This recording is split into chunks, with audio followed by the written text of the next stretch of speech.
Hello friends, Bangla activity চ্যানেলে আপনাদের সবাইকে ওয়েলকাম। এই মুহূর্তে 32,000 শিক্ষকের চাকরি বাতিলের মামলার শুনানির দিনই হঠাৎ সরে দাঁড়ালেন বিচারপতি সৌমেন সেন। কিন্তু কেন? চলুন এই ভিডিওতে আমরা বিস্তারিত জেনে নিই। 32,000 চাকরি বাতিলের মামলা থেকে সরে দাঁড়ালেন বিচারপতি সৌমেন সেন।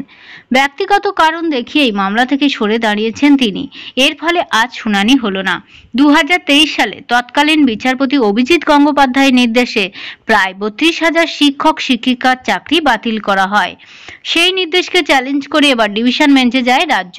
সেই সংক্রান্ত মামলার শুনানি হওয়ার কথা ছিল এদিন, কিন্তু কোনো কারণে কিন্তু এই শুনানি হলো না। এই মামলা যাবে কলকাতা হাইকোর্টের প্রধান বিচারপতি টি.এস. শিবগণমের কাছে। তিনি নতুন ডিভিশন বেঞ্চ গঠন করবেন, সেখানেই হবে পরবর্তী শুনানি। আপাতত সেই 32,000 শিক্ষক শিক্ষিকার ভবিষ্যৎ নিয়ে প্রশ্ন রয়েই গেল।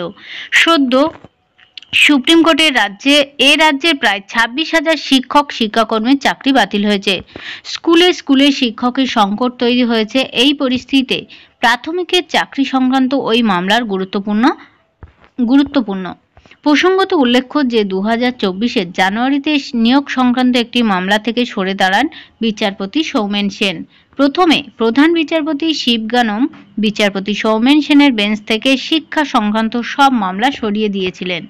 পরে উচ্চ প্রাথমিকের একটি মামলা আংশিকভাবে শোনার কথা থাকলেও কিন্তু তা বিচারপতি শোনেননি। ওই মামলা থেকে সরে দাঁড়িয়েছেন সৌমেন সেন।